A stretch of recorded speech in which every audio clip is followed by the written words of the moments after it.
Bonjour Laurent Reilescure et merci de nous accueillir ici à la région aujourd'hui. Bonjour Hélène, c'est avec plaisir. Je suis Laurent Reilescure, je suis l'adjoint du délégué régional aux affaires européennes et internationales. Le FFQCD, c'est le Fonds franco-québécois pour la coopération décentralisée. C'est un outil qui est développé et mis en place par les deux gouvernements. Alors pour la France, le ministère de l'Europe et des Affaires étrangères, et pour le Québec, le ministère des Relations internationales et de la francophonie.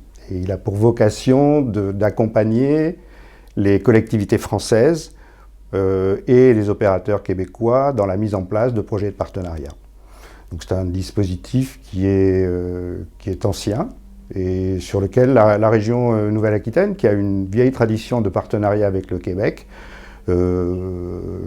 travaille et l'utilise depuis un certain nombre d'années. Nous avons déjà travaillé sur les questions liées à la persévérance scolaire avec des opérateurs de l'éducation nationale ici en Nouvelle-Aquitaine. Nous avons travaillé sur les questions de territoire et d'économie sociale et solidaire avec le Québec, en partenariat avec la région Bretagne également, c'était un partenariat à trois.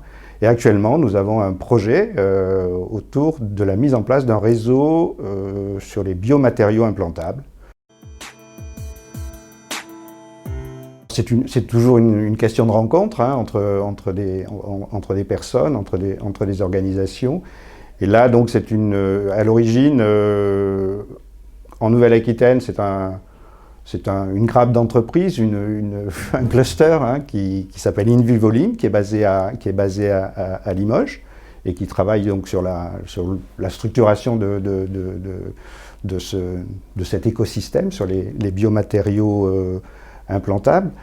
Et Québec International, qui est pour la région de la ville de Québec, une organisation qui accompagne les entreprises sur les marchés extérieurs. Et donc, InVivoLim nous a proposé de participer pour élargir le champ, puisque la région est très impliquée sur les questions liées à la santé.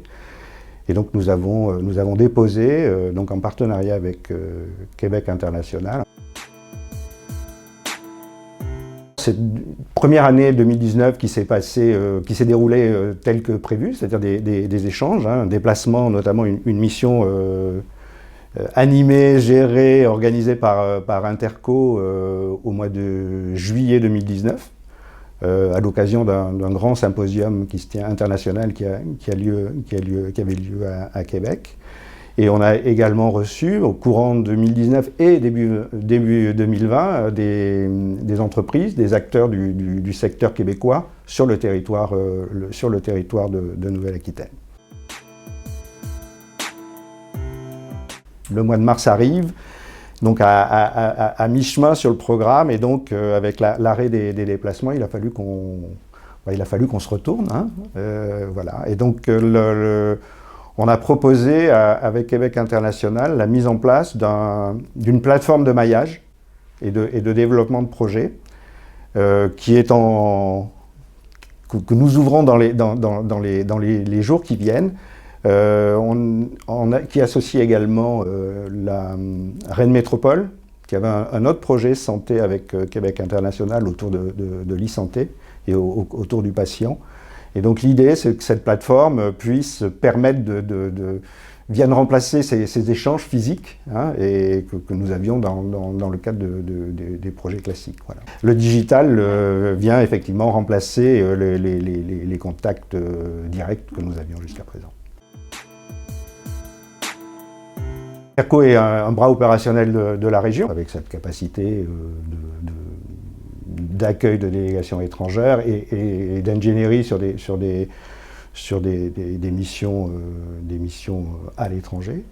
Et donc c'est naturellement qu'on a fait appel à Interco pour la préparation des missions, la gestion des visites de nos partenaires québécois.